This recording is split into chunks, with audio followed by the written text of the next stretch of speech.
Puente4Podcast. Muy buenas y bienvenidos un día más al Puente 4, el programa de la gente que charla, el programa de la gente que habla de cosas, el programa de la gente que te enseña el mundo de otra manera. Y mira a mi alrededor, Roberto Álvaro, David Álvaro, ¿cómo estáis? ¿Cómo os encontráis en este programa de fin de temporada sorpresa? Roberto, comenzamos por ti. A mí me tenéis loco. O sea, ¿acabamos la temporada o no acabamos la temporada? ¿En qué quedamos? No se acaba, David, no se acaba la temporada. Cuéntanos. Soltadme el brazo. Dejadme irme de vacaciones, por favor. No nos dejan. Primero la comunidad malazana y ahora el fantástico Joe Abercrombie, que como podréis haber leído en el título, hemos podido tener el honor de conocerle en persona y de poderle hacer una entrevista para traerosla a vosotros y a vosotras, nuestros oyentes, nuestra audiencia, con todo el cariño de nuestro corazón y además trabajando en verano. Manda cojones, chicos. Bueno. Las horas extra hay que pagarlas, ¿eh?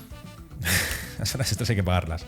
Recordad que habríamos acabado temporada ya la semana anterior, ¿vale? Con Malaz, pero esto ha surgido y ha habido que agarrar la oportunidad como buenamente hemos hecho.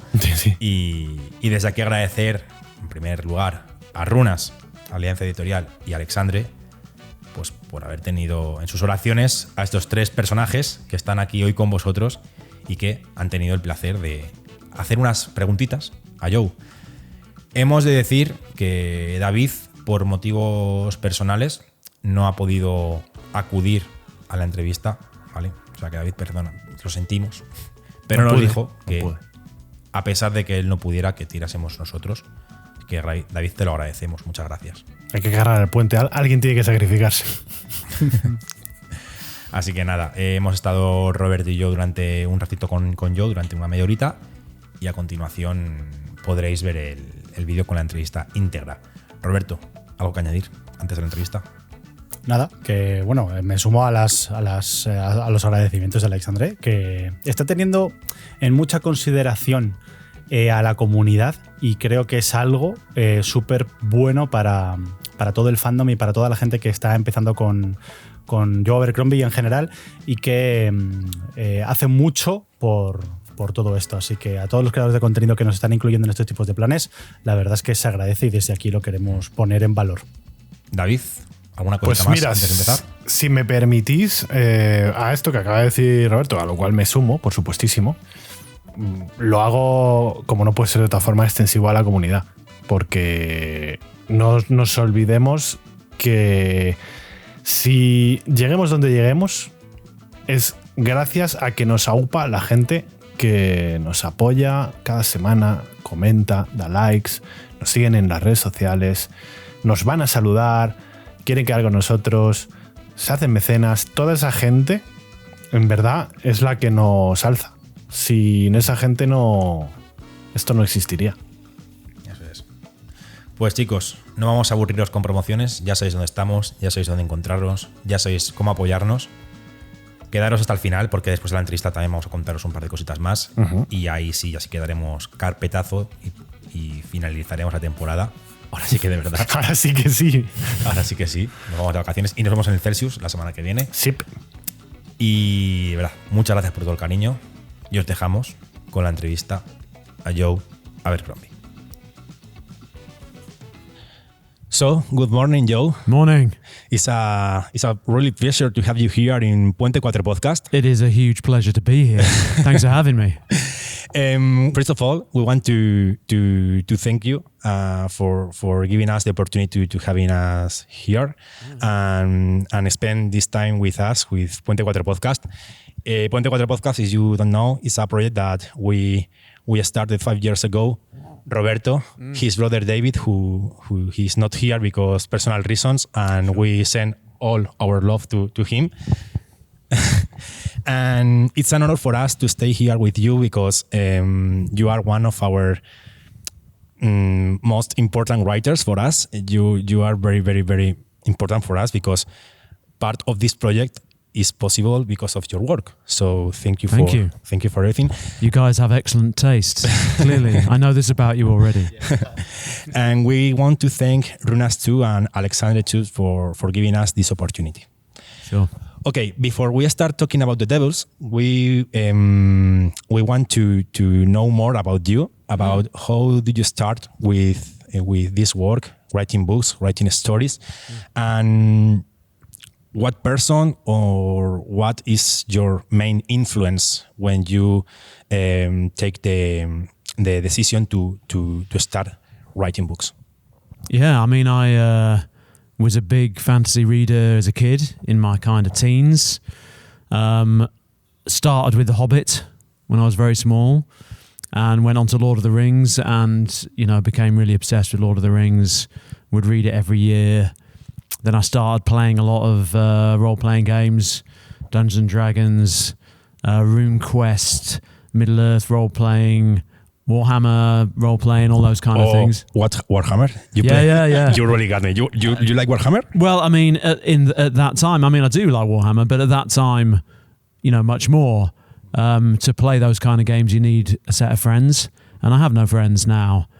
Because I'm a venomously ambitious sociopath without feelings of shame or guilt. So back then when I had friends, I'd play some of kind of wargaming, classic Warhammer, but mostly the role-playing version. But 40k or fantasy game? Fantasy. Fantasy. Yeah, much more the fantasy one. So I think The Enemy Within, that campaign, I don't know if you're familiar, but that was quite an influential thing for me because it was one of the first times I'd seen a kind of morally complex setting for fantasy where the enemy, you didn't know who the enemy was, and that was quite fascinating. Chaos being a thing you couldn't necessarily see that was, behind the peeling wallpaper. I found that a really interesting setting. Amazing. Yeah. And so I was playing a lot of role-playing games, reading a lot of the commercial fantasy of that era, David Eddings, Dragonlance. It was before the internet, if you can imagine such a time. We did have writing, which was nice, but no internet. And so the only way for me to find books really was whatever was in the bookshop window. Mm-hmm. So it was the classic kind of fantasy series of that time. And in my later teens, I kind of drifted away from fantasy a bit because I felt like I was reading the same thing over and over. Whenever I started a book, I could kind of pick roughly what was going to happen. And it felt a little predictable, a little kind of solemn, trying to imitate Tolkien a lot. So I drifted off to read other things, thrillers and westerns and a whole kind of range of other fiction. And then in my kind of 20s, I'd been working in London as a TV editor. So I was working on documentaries and live music and things like that. A friend of mine gave me this book and said, "You used to read a lot of fantasy, you should try this." And it had a knight on the cover and I think like an old guy with a staff and a castle. And I thought, oh yeah, I know how this goes. And that book was A Game of Thrones, obviously. And I found, expressed in that book a lot of the stuff I thought had been missing. That focus on character, the kind of shocking quality to it, that it could surprise you, that you wouldn't know which way the story was going to go, and that there was no kind of good guys and bad guys. There was just many different sort of agents within the story, all had their own agenda, different people with their own idea of the right thing, rather than people who were necessarily evil for its own sake. And so I found it just a really fascinating read. And it made me think, it's possible to do something shocking and interesting and character-focused and still be very much core fantasy. And so I think that was when I, started to pick up again some of the ideas I'd had as a kid. So some of the characters in my early work, Logan Ninefingers and Bayaz, they were characters that had been in my mind for a very long time. But as I got older, they kind of aged with me and became a more adult concept, I think. And because I had time off working as a TV editor in between jobs, I started using that time to experiment with writing, and that's how I started. When you write a book, some writers have a path clear from the beginning. Do you plan your books from the start, or you have to discover it? It's a combination of the two these days. Each book's a bit different. So I kind of find my way in whatever way feels right up to a point. I used to plan more in much more detail, but I've discovered over time that until I start writing from a character's point of view, I don't really know how that character will feel And once I start the actual writing, my concept for a character will often develop very quickly. You'll just get a feel for their personality, the way they interact with other characters, and that then informs and gives you ideas about the role the character will play in the story. So I try to let the planning and the writing influence each other early on. And I also get my editors involved quite early in the process too. I usually split a book into parts and then plan it each one in some detail before I start drafting. So I'll have a rough idea of what the storyline is going to be, what each part will contain, but I don't really plan the individual chapters, the individual scenes until I come to start writing a part. And at that point, I'll do quite a couple of weeks of dedicated planning where I'm thinking about what each chapter will contain, what point of view I'm going to use, how the characters' arcs will develop over the course of that part. And then I'll draft that part and then I'll send it to my editors usually once that part's done, so that they're kind of seeing what I'm doing as I go, and they're having quite a lot of input from quite early on. And then I'll plan the next part, knowing, hopefully learning a lot of lessons from that, the writing process, from my editor's opinions, from my own ideas of what worked well and what didn't. And so the book is kind of developing, my concepts for the characters are developing as I go through the writing process. The hope is by the end of the draft, I can now see what the book is. Right? Yeah. That's when I feel, I can see the whole job, and it's the revision, the cutting, the editing is then the part I most enjoy, when you go from this messy first draft with a lot of dead ends, perhaps some things that didn't quite work, and then you can cut those things out, focus on what did work, fine tune to bring the whole book into line with the vision you ended up with at the end. So now jumping to the Devils. Now, first of all, we want to thank you and Runas and Alexandre to giving us the opportunity to read the book before the launch day.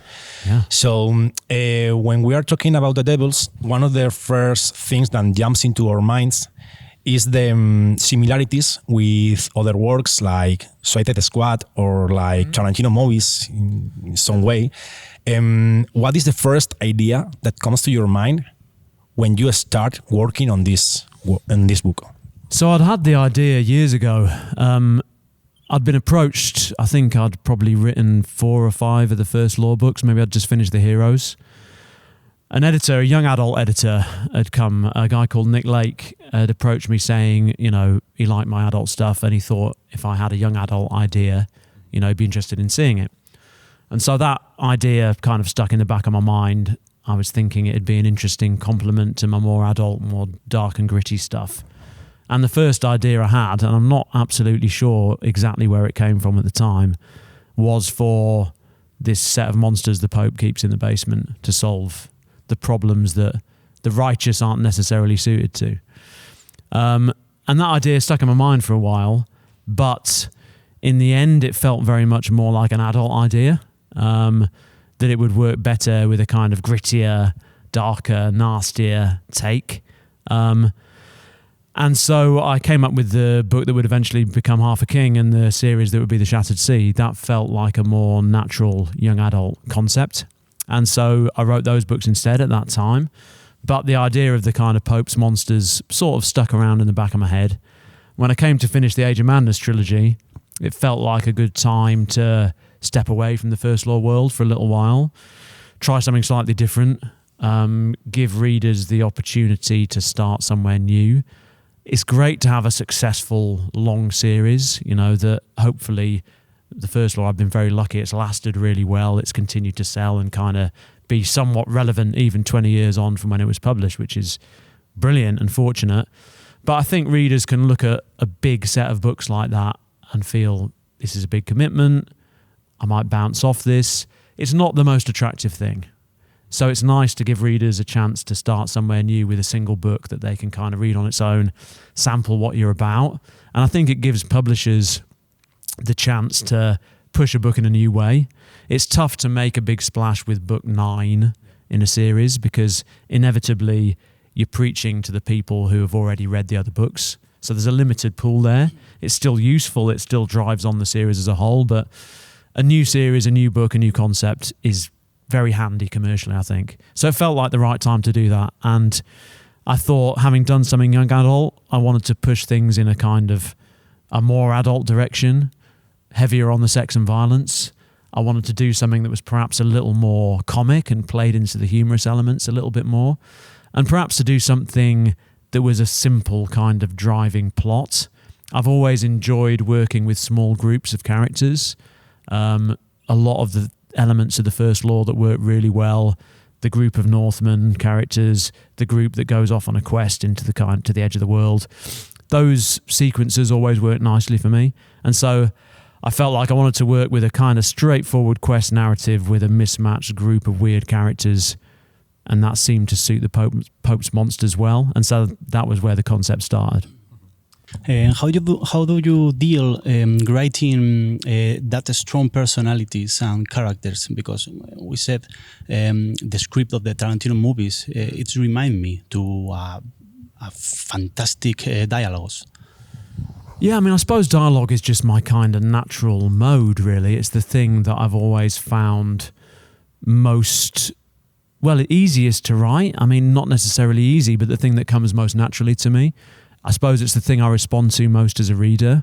What I really want to see in a book as a reader is a kind of intense character, a view into the mind of a person who is totally unlike me, a way of looking at the world that I'd never think of. And so in writing myself, I like to try and develop strong voices for the characters. The ideal for me is if you have a cast of central points of view that are alternating, that you almost feel you're reading several different books that are intercut, and a scene from the point of view of a character feels like a conversation with that person, like an exposure to their unique way of seeing the world. And so the main thing I'm trying to do when I start a new book is to really develop those voices, get a sense for the strong individuals. Sometimes it happens very easily. You know, a character like Viga, say, who has a very strong voice, a very weird way of seeing the world. Often those kind of drop onto the page fully realised, or quite realised early on, and it doesn't take too long to kind of refine them and develop them. The more neutral characters, you know, the ones who often have to carry more of the load of the plot, characters who are a bit more normal and develop a bit more, have a more traditional arc, if you like. So in The Devils, that would be Alex and Brother Diaz, the more ordinary characters. Often they're making the decisions that actually drive the plot on. So Viga's like the punchline. Yeah. You know, she's the vivid, strong voice.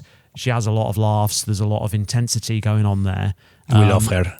Readers will tend to really gravitate to that kind of thing. But you can't have the punchline without setting the joke up. And it's the straight, more simple characters who kind of do the heavy lifting in a sense. And they often take more time to develop.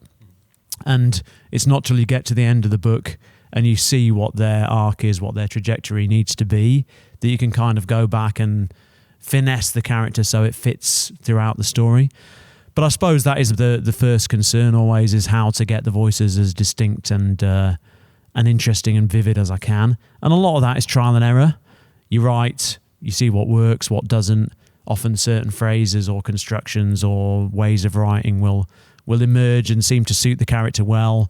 You use them again, you focus in on those, you pare away the things that don't work so well and hopefully reveal the personality. And over time it kind of becomes instinctive. You can just sit down and put on the character like a pair of boots and, you know, write from their point of view quite easily. And that's when you know the book's working well, when it just feels very natural to slip into the skin of the people. I'm sure that this book, The Devils, is one of the most important surprises that we have like readers, like your readers. One of the characters that we think that is one of the best that you make is Viga. How come to your mind this character? How do you deal with this background of the character? Why Viga? Because we love it. It's like, for me and for Robert or for David, is like one of your best characters, like Logan Nine Fingers or like Sandan Glokta is in this level. Right, so great. How did you create it? I suppose I've always liked characters that feel kind of classic up to a point. You know, I like the boy with a special destiny, the wizardly mentor, world-weary man of violence. You know, these are characters we're used to seeing. They're characters that work very nicely, the readers love to see new iterations of. No one ever gets bored of seeing a wizard. It's impressive when she comes out. Yeah. She comes out from the bagoon and start destroying all. Yeah. It's amazing. Oh, nice. Yeah. I mean, I suppose a werewolf is one of the most classic monsters going. And, I wanted to do some original and interesting things if I could up to a point. But I think a little originality goes a long way myself. It's like chili in the meal. You don't want too much. That puts people off, right? People celebrate originality a lot, but I think they also really enjoy a take on something very classic, And so in thinking of the monsters, I wanted a vampire, I wanted a werewolf, I wanted a wizard or sorcerer of some kind. I wanted to see these kind of classic characters. And so Vigor's my kind of take on a werewolf, someone who has this uncontrollable beast within, if you like. And it's something I've always been interested in. So Logan, you mentioned, he again is a character who's kind of addicted to violence, who has this alter ego that is irrepressible and that he's in this love-hate relationship with. So I suppose Vigor again is someone who is kind of a prisoner of the monster inside, capable of these explosive acts of violence that she can't quite control. But quite early on, this tendency she has of wandering attention, of being unable to focus on things, of her mind constantly flitting from one thing to another, fragments of old memories constantly bubbling up, impossible to stay on one kind of point or one idea for any length of time. That just naturally happened as I was trying to write from her point of view for the first time. And it just seemed to fit the character really nicely. It seemed like a kind of interesting take on someone who is quite animalistic, in the way they think and the way they operate. And obviously she's also, a pagan, a Viking, relatively unsophisticated compared to some of the characters. So it's nice to get those variety of voices. And she, for instance, has a very simple sentence structure, simple word choice, compared to someone like Balthazar, who is intellectual, academic, pompous, uses these great long run-on sentences, clever punctuation, very, very complicated word choices. And so those contrasts, I think, work nicely for the reader and help them to feel engaged and the different characters differentiated. Spanish readers loved the cultural reference in The Devils. What is your connection to Spain, and why include a Leonese non-Castilian father like the Hermano Diez as a main character? I suppose I've spent quite a lot of time in Spain over the last kind of 15 years, mostly going to Celsius in Avilés, the festival there. I was there at the first one when George Martin was there, and I've been at maybe 10 since. I've been at most of them, certainly. A few I've missed more recently. And I've just always loved that festival. The tone of it is so different to British and American events and conventions, which can be very businessy. They're in kind of business hotels.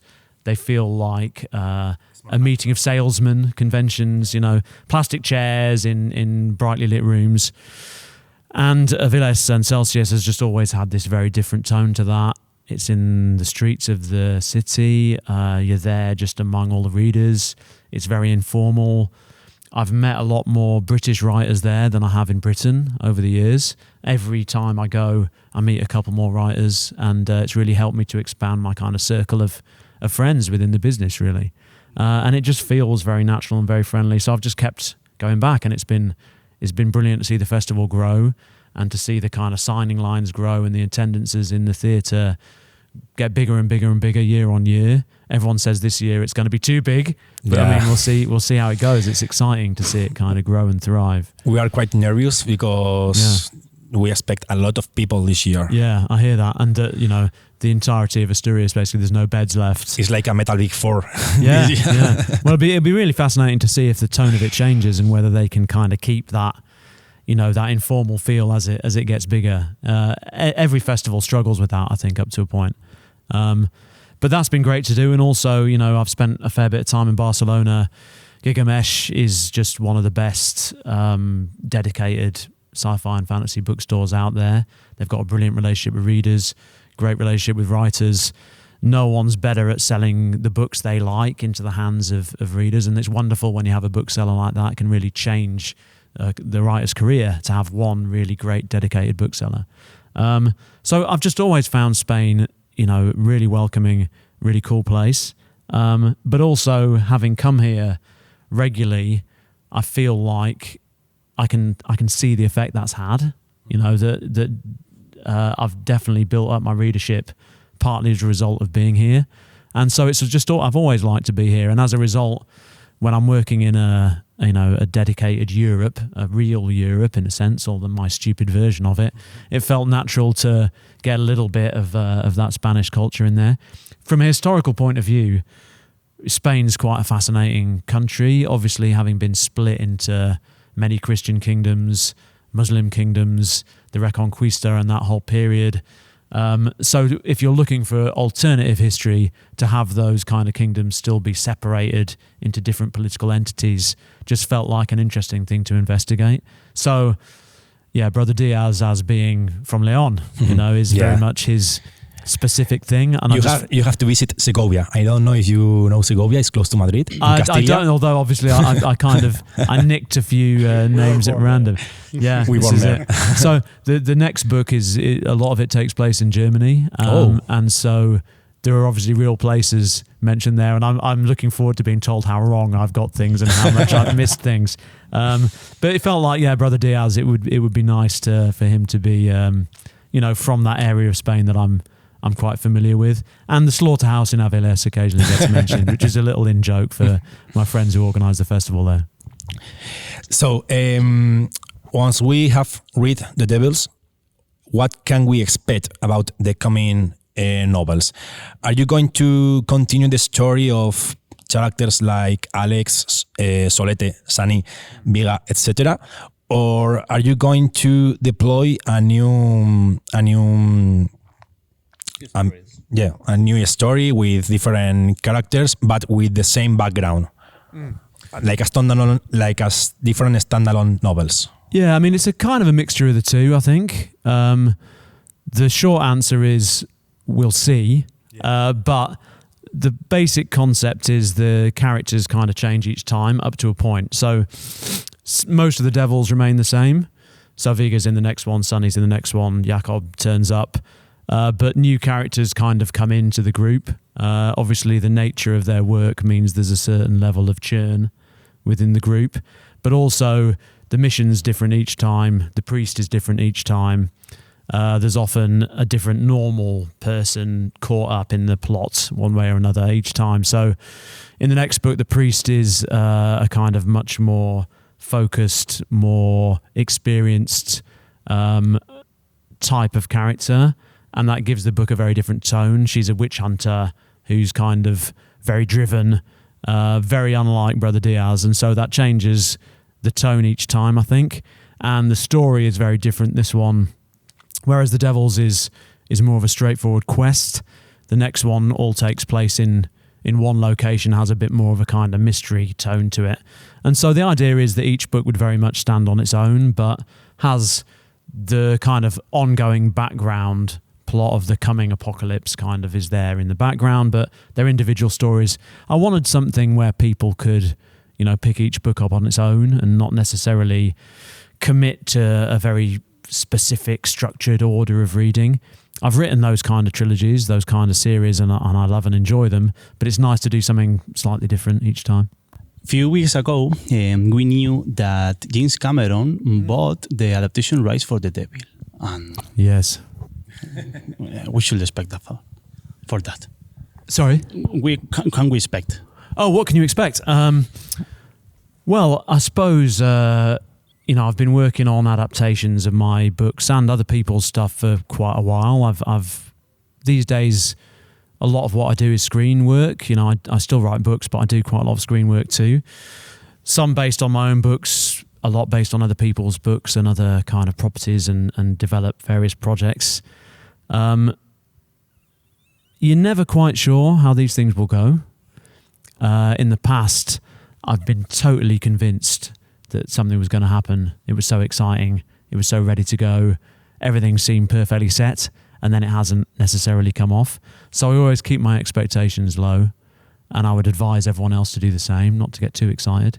A certain level of excitement is nice and certainly good for the book, but it's easy as a writer to get fixated on adaptation as if it's the holy grail, it's the end point of the career. But even when adaptations happen, and there's never any guarantees, they're not always these transformative things. Game of Thrones is a rare example of something that became a big cultural moment and really changed George's career, hugely successful though he was already, obviously. And that doesn't always happen. So you can't guarantee anything. But in this case, obviously, James Cameron is pretty significant figure. How was that moment? Well, it's been kind of coming for a while. So for me, it wasn't one moment necessarily. It had been. I've known him quite a while. I worked on the last Terminator film a little bit. I was in a very early writers' room with a few other writers that he was in. So I've known him a while, and we've talked about a few other things now and again down the years. So I knew that he read my books, which of course was amazing to hear that he did. And then because I knew that, I was talking to him about some other things, and I sent him a copy of The Devils when the proofs first arrived, just because it seemed like a nice thing to do. I wasn't necessarily expecting anything, but he was kind of he was very into it from very early on, and so we then started talking about how working on it together might work, what the approach might look like, and so it was basically arranged to some degree before the book came out, and we sort of decided it would be a good time to announce it shortly after the book came out. So it'd been in the pipeline for quite a while. Obviously, it was pretty amazing when he first suggested that he might be interested in taking it on. But trying to keep my feet on the ground, Screen work's really interesting as a complement to books. Books are quite a lonely profession in a way. You have editors shouting at you now and again, but generally you're working on your own. With TV and film, you're working as part of a big group. The writer's important, but there's many opinions to take on, and lots of people having, brilliant contributions to make. Costume designers, casting people, directors, editors, all of these people having their own input. It is by nature an ensemble thing, which has its drawbacks, but also its great compensations, because you get to work with all these amazing, talented people. So it's very nice to do some of that screen work, and the opportunity to co-write with James Cameron obviously is quite amazing. Something. Yeah. So I'm very much looking forward to that, although obviously slightly terrified at the same time. Yeah. Talking about more with a view more personal of Joe Abercrombie, when you are not writing, what kind of things do you love to do? What are your main hobbies? I mean, I do play quite a lot of video games. Oh. I must concede. That is probably the main thing I do. I watch a lot of TV series as well. What I don't do a lot is read. I need to read more. I feel like becoming a writer myself makes it harder to kind of enjoy books on their own terms. It's very difficult to shut off the editorial part of yourself. You're always looking at a paragraph thinking, I wouldn't do it that way. I'd chop that out, change that around. So you've really got to be enjoying something for it to drag you in and feel like I used to as a reader, where I'm just reading something for its own sake. So mostly video games and TV and the occasional film, I think, is most of what I spend my time doing. Okay, so the final question. Name a movie, a book, and a video game that you love in the past years or in your life. Okay, brilliant. Well, movie-wise, I'm trying to think of one that I really loved. It's been a while since I've been to the pictures and really been bowled over. I did enjoy Warfare a lot. That was the last thing I saw that I think made a big impact on me, because it had a thing of getting you into the experience of being in that situation, which I think is something I really value as a writer. When I write action, I want to make the reader feel like they're there. I want them to know how it feels to be there, not necessarily to describe the action, but to describe the feeling. So Warfare was very effective. Book-wise, at the moment, I'm reading Between Two Fires, Christopher Buehlman. I met him in Glasgow Very nice guy, very interesting guy. And occasionally people kind of recommend his stuff alongside mine. I think readers feel it's not totally dissimilar.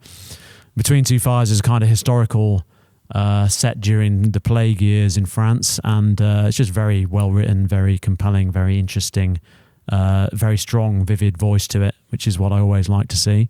TV-wise, well, I watched the most recent season of The Bear recently, and I do really enjoy that show. That feels like something original and kind of vibrant and intense in a way that takes me back a bit to, you know, the late 90s, early noughties, when things like The Sopranos and The Wire were really felt like a new, dynamic, exciting thing. Yeah, and so The Bear feels like something kind of raw and exciting, and I've enjoyed that a lot. So we don't have enough time to. I will spend all the day with you talking about video games, TV shows, films, books. Hope you enjoyed this interview, Joe. Yeah, it's been lovely. Thank you. It's been a pleasure to have you here in Puente4Podcast. Cheers. Hope our audience enjoyed too the interview. Yes, indeed. And we send love to David, who couldn't stay here with us. Absolutely. Bye, guys. Bye. Pues muy bien, amigos y amigas.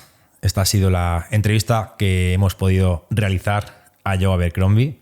Disculpad por el inglés si ha habido algún gazapo. No somos bilingües, pero lo hemos intentado y hemos dado lo mejor de nosotros. Aquí el bilingüe es David y como decíamos al inicio, no hemos tenido la suerte de poder contar con él en esta entrevista. Pero bueno, seguro que para las siguientes estarás, David. ¿Qué os ha parecido, chicos? ¿Todo bien? ¿Todo correcto? Tremendo. Eso, Abercrombie es majísimo, hemos de decirlo. Yo me muero de envidia, os voy a decir. Majo. Me muero de envidia, muchísima, porque yo tenía muchísimas ganas de ir y no he podido. Entonces, ahora mismo os quiero matar a los dos, pero bueno, me alegro por el currazo que habéis hecho. O sea, me alegro mucho. Está guay. También disculpadnos por haber mantenido todo esto en secreto, pero bueno, era un poco lo marcado y tampoco queríamos hacer mucho spoiler, ¿vale?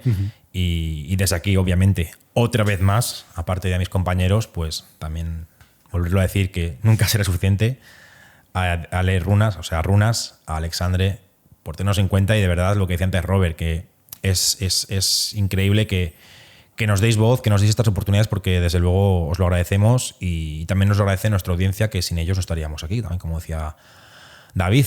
Sí. Y antes de finalizar la temporada, aparte de esta entrevista, también nos tuvieron en cuenta para la quedada de creadores de contenido que hubo el día 9 de julio, justo el día antes de la charla en Espacio Fundación Telefónica. Y Roberto tuvo... Joder, Roberto, te estás hinchando, ¿eh? Te estás hinchando, Roberto. ¿Esto qué es? ¿Esto qué es? La vida del influencer, chaval. No, ya veo, ya. Tuvo la suerte... ¿Cómo es? Unos cardan la lana. Eso se lleva en la fama. Una cosa... Tuvo la suerte de poder contar... Bueno, ¿qué coño suerte? Coño, está currándoselo aquí como claro, todas putas semanas, coño. Tuvo la suerte de compartir una estupenda tarde con Joe Abercrombie y con Chicote. Roberto, cuéntanos, ¿cómo fue esa quedada de tremendo de eso, contenido? Yo la experiencia que vivimos el otro día, la verdad es que no me la esperaba. Estaba un poco nervioso antes de ir porque no sabíamos mucha info tampoco de cómo iba a ser. Y de golpe y porrazo me veo yo con otros creadores de contenido, que éramos creo que 9 más 9 y yo, 10 creadores de contenido creo que éramos. Y bueno, básicamente el restaurante de Alberto Chicote en Madrid, que se llama Omeraki, lo cerraron al público, porque supongo que entre las comedias y las cenas pues queda un tiempo donde los trabajadores y demás pues hacen sus cosas. Bueno, pues estaban allí los trabajadores y de repente entramos allí con los chicos de marketing y Alexandre, que estaba como un poco de cabecilla que iba dirigiendo todo, con Joe Abercrombie y Alberto Chicote. Nos habían preparado una mesa para todos los creadores de contenido y básicamente hicimos una merendola con 4 o 5 platos de degustación, así súper elaborados como es Omeraki, con ganador de estrellas Michelin. Y en un sitio inmejorable, Joe Abercrombie dirigiendo la mesa, allí de principal, y básicamente nos dejaron hacerle varias preguntas a Abercrombie por turnos. Además, si había problemas con el inglés, Alex directamente traducía, muy parecido a como hacen con las charlas del Celsius, que allí directamente lo va traduciendo. Pero vamos, yo le hice muy buenas preguntas sobre Solete, porque tampoco no quería pisar también las preguntas que le hemos hecho en la entrevista, entonces tiré un poco por otras cosas. Y de verdad, la experiencia de estar preguntándole cualquier cosa del libro, cualquier cosa del proceso creativo, cualquier cosa, y Abercrombie te la contestaba mirándote a los ojos. Y con una compañía inmejorable, como todos mis compañeros, con creadores de contenido, y Alberto Chicote sentado a mi vera, a mi izquierda, a 1 metro, fue espectacular. Y después de eso ya se formó como una especie de grupitos en los que ya íbamos hablando un poco más con cada uno con quien quería, después de hacerle las preguntas a Abercrombie, y ya me puse a hablar con Alberto Chicote un rato, y estuvimos hablando de Sanderson durante un buen rato. De Malaz también, ¿no? De Malaz, sí, porque me empecé a meter con Malaz y estaba Roberto, Dani. por favor. Estaba Dani del Caballero de los Sonrientes. Me dijeron, mira, por aquí se están metiendo con Malaz. Y Chicote se raya. Y tío, tomando un tinto con Chicote en su restaurante y yo Abercrombie a mi derecha y Chicote a mi izquierda, hablando del mundo de Sanderson, de cómo es el hate, de cómo está cambiando un poco el mundo de si es tóxico o no, del mundo de la fantasía, de las adaptaciones, no sé. Qué grande. Increíble. Qué grande. Luego nos firmaron el libro otra vez, porque ya teníamos Los Diablos con la edición 53, si no recuerdo mal. Sí. Y bueno, pues aquí... La copia 53, no la edición 53. Sí, perdón. Para Puente4Podcast. Todo separado y con número. Es el segundo saludo de Abercrombie que tenemos. Sí. Sí. Tenemos el de la mejor venganza también. Y luego había... Tere que se lo firmó para nosotros en el Celsius hace 2 años. Y el vídeo que nos grabó Tere. Y el vídeo del teaser. La reportera ha dicho a la chera, Tere, te queremos. Y hablando del Celsius, un poco de cómo va a ser la locura de este año. Y luego había un photocall con un panel de Los Diablos. Nos hicimos una foto grupal y luego la foto individual que ya visteis de mí, de Abercrombie, subida en redes. Abercrombie es un tío estupendo, súper cercano. Se le notaba cansado ya, obviamente, porque está teniendo unos días súper ajetreados con un montón de cosas de la promo. Y Alexandre es un crack, es un cielo de chico, o sea, se ha portado súper bien. Es lo que decíamos al principio del programa. No muchas editoriales, y en este caso Alianza con la parte de runas dedicada a la fantasía, no muchas editoriales hacen esto y está cuidando mucho a la comunidad, a los creadores de contenido y a todos los que hemos apoyado en esta campaña que ya empezó hace tiempo. Y creo esta campaña durante años a Abercrombie, o sea que... Sí, por supuesto, por supuesto. Y que nos tengan en cuenta, nos han preguntado feedback durante la comida, nos preguntaron si habíamos echado algo en falta de la campaña, si nos había gustado algo, si no nos había gustado algo, pues que diéramos un poco de retroalimentación. Sí, que nos tengan en cuenta. Y eso se valora muchísimo porque de verdad es trabajo que hacemos, aunque sea un hobby, son muchas horas aquí, y ver que sale devuelto de esa manera, la verdad es que una experiencia estupenda. Y desde aquí agradecerlo infinitamente. Y me consta que todos los demás compis con los que he charlado estaban encantados. Estábamos en una nube. Eso era una cosa que no era normal. Pues Roberto, desde aquí también darte las gracias por haberte pegado esa currada también el día 9 con esto y también haberte ofrecido para asistir, ya que nosotros pillamos un poquito más lejos. Agradecer nuevamente toda la buena fe y contar con nosotros, y desde luego también daros las gracias como decía David, a la audiencia por habernos apoyado tantísimo durante estos últimos casi 5 años ya, y esperemos que esto siga así y que podamos seguir trayendo contenido del estilo. Lo intentaremos, trabajaremos para que esto sea así y poderoslo devolver de esta manera, por lo menos estas sorpresitas. David, te cedo los honores para despedir la temporada. Ahora sí que sí, a la tercera. Me quedaba una pregunta, Roberto, por favor. No iba a preguntar. Yo ya estoy de vacaciones. El Yo tríceps. El tríceps. ¿Qué tal bíceps tiene y qué tríceps? Tiene un tríceps muy decente, la verdad. No se lo he podido ver mucho. Propongo. De aquí al futuro, si surgen nuevas entrevistas con autores, igual que hacemos la review física de los libros, hacerla del autor en sí mismo. Te pueden denunciar, David, también te digo. Bueno, review del tríceps, Sergio, dices. No le tengo miedo al éxito, ¿sabes? Bueno, Entonces, pues lo haces tú, ¿vale? Yo no me implico. ¿Qué hago contestando? Si estoy de vacaciones, chicos. En plan, buena presencia, Buen tríceps. ¿A qué huele? ¿A qué huele ese tríceps? ¿A qué huele? ¿Cómo es el gramaje de ese ¿El tríceps? gramaje cómo iba? Bien. Buen tríceps. Me esperaba el señor Es Abercrombie magro. más alto que yo. Es que tú eres Pero no. alto, capullo. Yo soy alto, sí, pero yo pensé que Abercrombie, bueno, más o menos ahí. Nos parecíamos un poco, podríamos ser padre e hijo. Sí que os parecéis un poco yo Abercrombie y tú, ¿eh? Sí, Es una hombre. idea. Raleáis un Sí, poco, raleáis, de una sí, cara Sí. parecida. Oye, por cierto, Buen tríceps los dos. bueno, eso es por supuesto. Es la primera vez que grabo sin gorra. ¿Por qué Las será? dos últimas temporadas. Pues no sé, ¿por qué será? Hoy se sentía bien, ya está, estaba Hoy- con el muz a tope. Hoy se sentía bien. Viene cargado de dopamina. Viene cargado, viene en la nube de Goku, viene volando. Sí, viene a 9 sí. Me ha gustado la review de Y Abercrombie. te has muteado, Roberto. Estás muteado, sí, además. Perdón, un saludo desde aquí también, para finalizar la temporada, al parking de O'Donnell. Grande el parking de Donel. Grande. Muchas gracias por escucharnos. Grande. El mejor cuidador de parking de España, joder. Sí, Hombre, sí, hombre, sí. hombre. ¿Para qué Pues mentir? David, Vaya taquilla. Oh. me taquilla. David, te cedo los honores. Cierra esta temporada, como tú bien sabes. Pues nada, yo no puedo cerrar la temporada de otra manera que dando las gracias. Porque al final es lo que tenemos que hacer.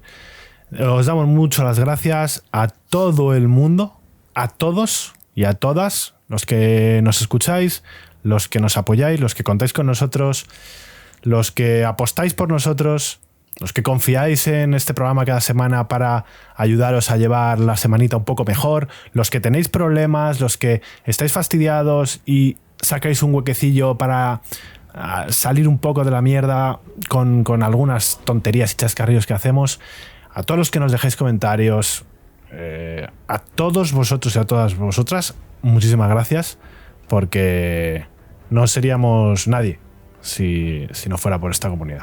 Así que ahora sí, nos vemos a la vuelta de verano y en el Celsius. Uy, qué ganitas de Celsius. Adiós. Muchísimas gracias. Hasta luego.